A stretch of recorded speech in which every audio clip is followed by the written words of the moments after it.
Hey guys, I'm Chef D-Max. Welcome back to the kitchen. Boom. Cheers. I'm with Jeremy Ford out in his garden. We're down here in Homestead. Jeremy is an amazing chef. You're gonna wanna stay for this. I just came back from the Keys and I have a beautiful snapper. We're gonna grill it out here, right? Yes, we are. And we've got beautiful vegetables. We're gonna make a simple salad, but super farm fresh, like instantly. Can't get any fresher. Can't get any fresher. So click subscribe if you're not doing that already. Give me a thumbs up if you like this video and ring that bell and I'll send you new stuff I have coming up. So we'll see you back in a second.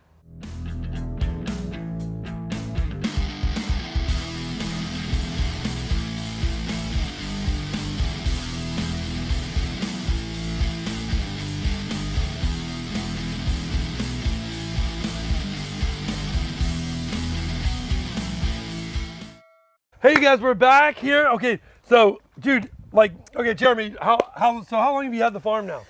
8 months. 8 months. Yeah. 8 months, right? Yeah, we've been pushing hard every day. It's been beautiful. It's a lot of land. How much land is this? Like almost 6 acres. Wow. Yeah. It's 5.5. giant, man. Yeah. I guess more than enough space. Yeah. It is way more than enough space, Yeah. but you have such ability to grow with like so many mango trees and and just all types of citrus out here, loquats and guava, everything. So, on the way back from the Keys, I brought up a snapper. We're gonna put that on the grill. You're gonna show us your grill in a second. You have like a little secret wood you use. So you can talk about it when we get over there. But let's talk about this.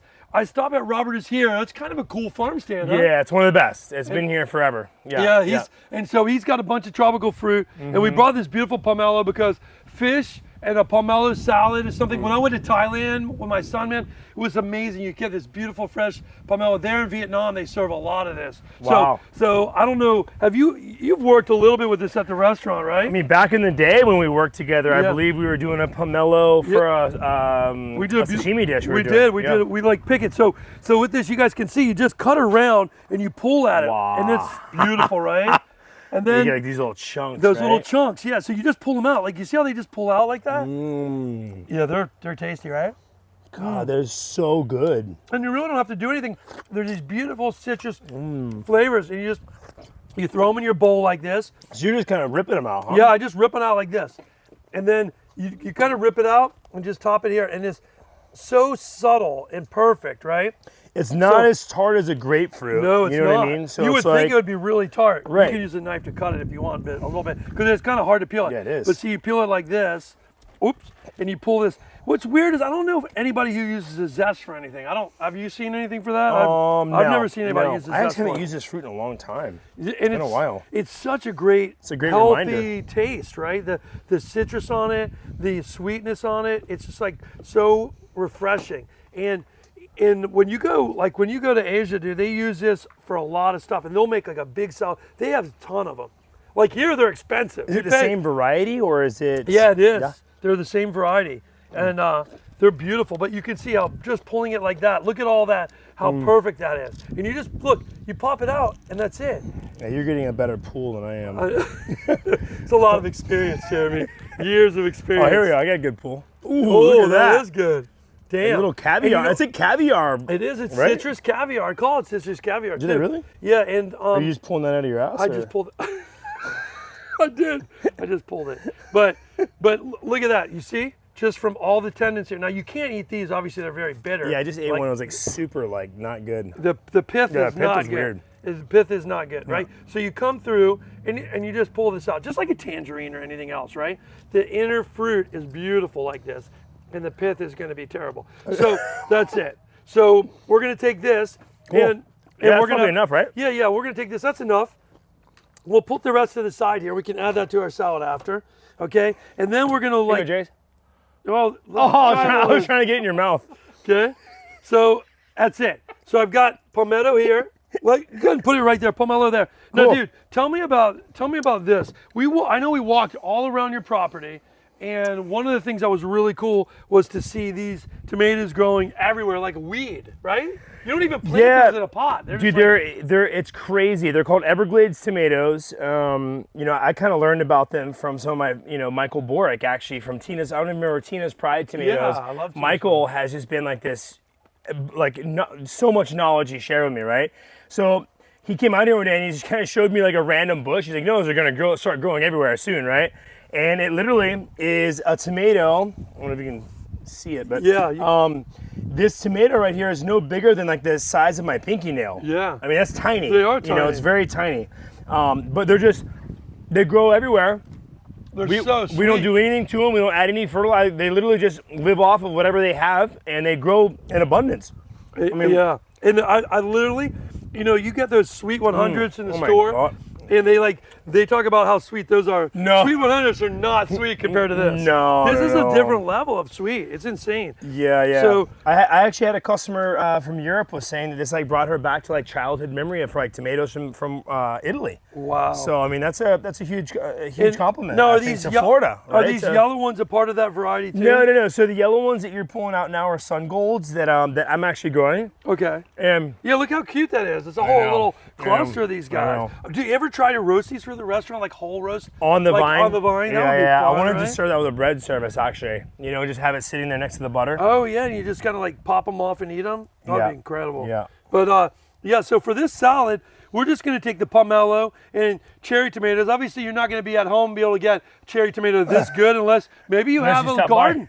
Maybe you have a garden in your house, and you know what? I think like at your home garden, I think cherry tomatoes is one of those plants that you should have in your home garden because it's the kind that always gives you a fruit, right? Yeah. Like sometimes and the more you clip it, the more it's going to grow. The more it grows, the more fruit you get, and it always kind of keeps coming. I have cherry tomatoes in my house, actually that you gave me. Actually, last time I was down here, you gave me that plant, and it actually turned. You haven't killed it yet? No, dude. I'm watering it. I'm speaking love songs to it. It's like. Dude, I play guitar for it. I played some Jimi Hendrix to it. I played Jimi Hendrix to it. But, you know, Jeremy and I both play guitar. But I'm a little bit more of a shredder, and he's more of a acoustic player. He has that completely backwards, by the way. I'm playing like James Taylor, and he's playing like Ozzy, yeah. Jakey Lee. Bark at the Moon, dude. Bark at the Moon. So we got a bunch of other stuff here. Yeah. The Corona he grows out here, right? Yeah, the Corona comes out of the corn plant, actually. It does. So behind us here, he's got tons of different herbs and stuff. So in front of us here, we've got a few things. We do. What do we have here? What kind of kale is this? You got Red Russian. This is red Russian kale. Yep. So you have this beautiful red Russian kale. You can use dinosaur kale for this. We're not going to shift and nod this up, right? We're just going to wash your hands. Let's wash our hands. Yeah, sticky that's hands. great, right? Like on a farm, you just use a hose, right? There's no sink. No, when I was a kid, dude, we drank out of the hose. I wouldn't do that here. We didn't have these bottled waters. No, but we have this beautiful Russian kale. So I'm gonna break it. Yeah, beautiful. And that's it. We'll leave that in here. And then you have beautiful parsley you had on the farm here. Yeah. Incredible looking. Yeah. So we're gonna just have you cut that up. Don't cut yourself, all right? He doesn't use a knife that much anymore. Running all of his 100 restaurants that he has in Miami. Vegas coming soon. You know, Vegas coming soon, right? And then here's some Thai basil I found. Leave it whole, dude. All right, leave it whole. Okay, and then you put. You're the one who taught me about don't flowers take in there integrity. too. Yeah. Okay, so he's got some beautiful flowers. Here, and what behind you got some more Thai basil. He's gonna throw in there. These are nasturtium flowers. Nasturtium add a bit of spiciness to your dish. If you have the nasturtium flowers at home, the plant and the flowers are amazing, and they're really nice to grow. They're beautiful. So not only does it look like a flower, but it's super edible, and it adds a pepperiness to stuff, which is cool. Now, we picked just right here behind us a baby fennel. You can see a little fennel here. That gives us that anise flavor. We're going to clip it like that, and then I'm going to take the tops. Now, the tops I'm going to keep separate because we're going to use those for our fish. We'll stuff that inside of our fish. Oh, that's a great idea. And then you had nice jalapenos. Look how big that jalapeno is. Yeah. So I don't want it too hot and overwhelming, so I'm going to cut around. Sometimes in Florida, our jalapenos get really hot because the weather and the sun here. So if you cut around it like this and you get rid of the rib, I'll just throw that down here, Jeremy, for now. And then we'll just cut this up small, not too small. We want to get a little bite of spice in there. And now you have, what kind Isn't that for our vinaigrette though? No, yeah, right here. We're gonna go right in our salad with this.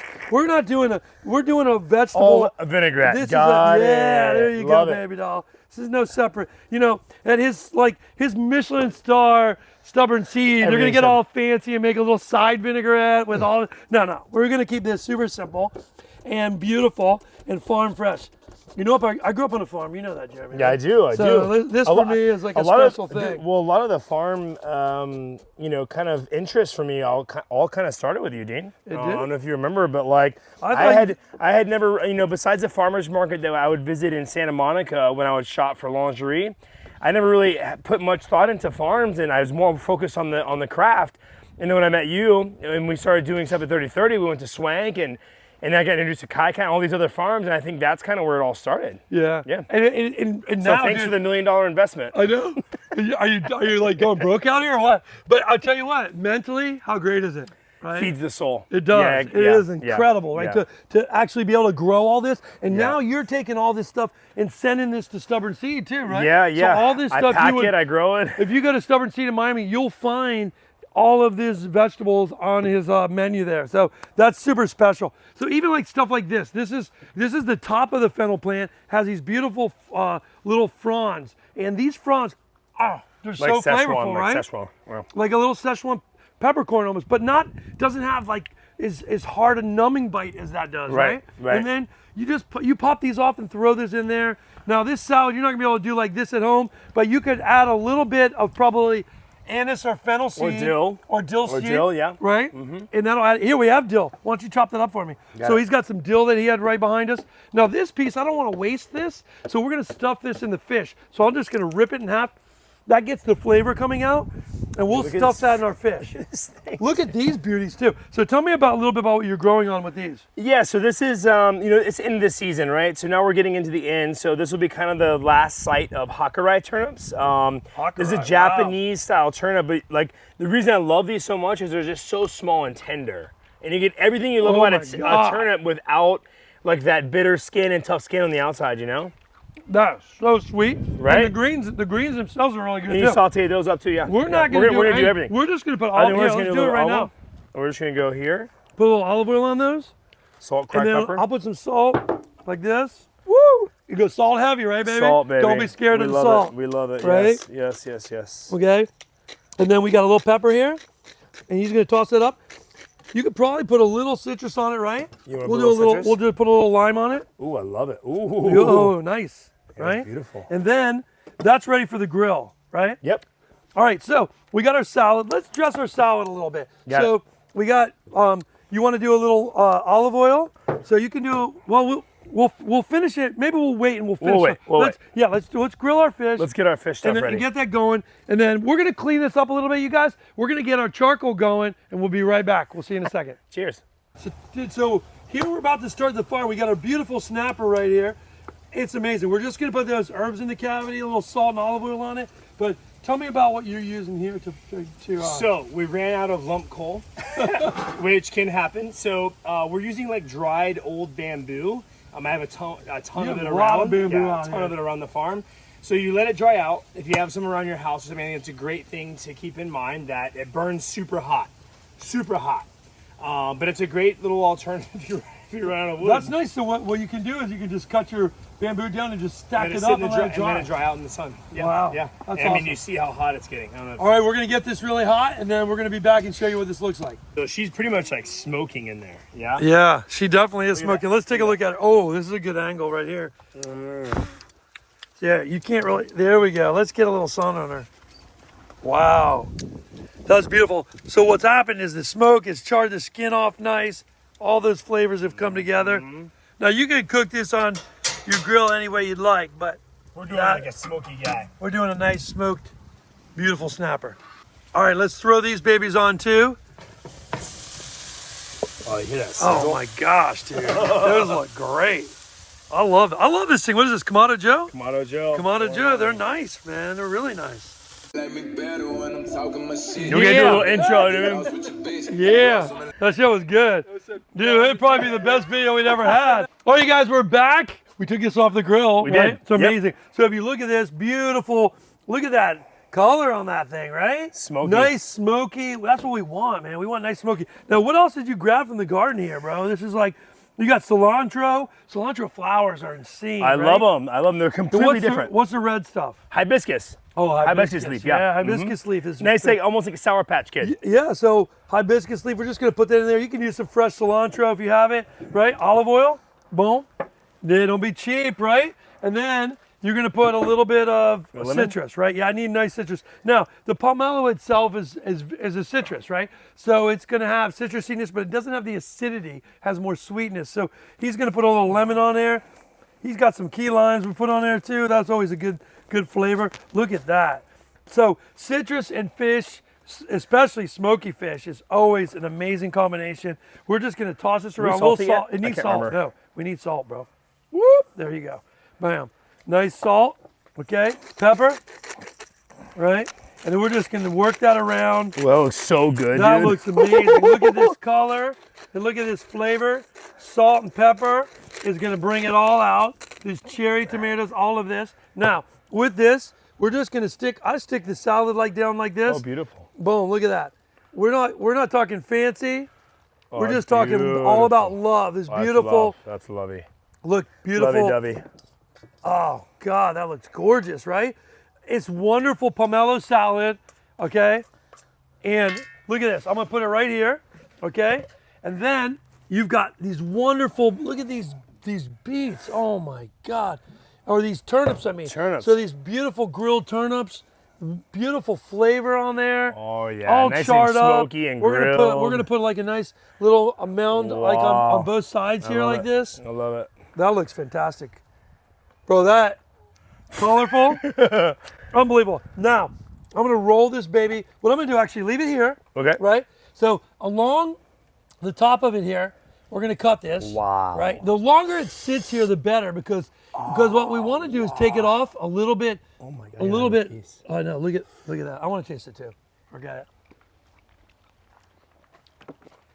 You gotta leave right on that. Yeah, on that note, dude, I it's gotta over. take a lap. It's over. It's over. So if you want, I'll show you guys. We'll cut right into this like this. We're gonna just trim this up. And this is medium rare at the bone, which is where we want it. We flopped it over, and we have this beautiful fish like that. Great. Oh my God, dude. Incredible. Right? We're gonna put this on this side over here too. Oh, nice smoky with the skin. And the skin, try that skin. The smoky skin is incredible flavor, right? We're gonna put that here, okay? And then I really don't think you need to put anything on it. If anything, I would put a little salt on the interior of the fish, and that's it. And this is real. Oh, what do you got there, buddy? Oh, you got a little love. He put a little sneaky love in here. I don't know what. Oh, black bean, fermented black bean and sesame. fermented black bean and sesame. You guys could do that at home. I know you can. Super simple. But what else? What do you got over here? A little green goddess for one of your recipes. Yeah. So we have green goddess. You can click up here and get this recipe. I'll just zip a little green goddess on top of that. It's so nice. Green goddess is all about the herbal flavors, and it's fantastic with fish. But we've got a beautiful salad that's got acidity and sweetness. You've got tons of different herb flavors working on this dish.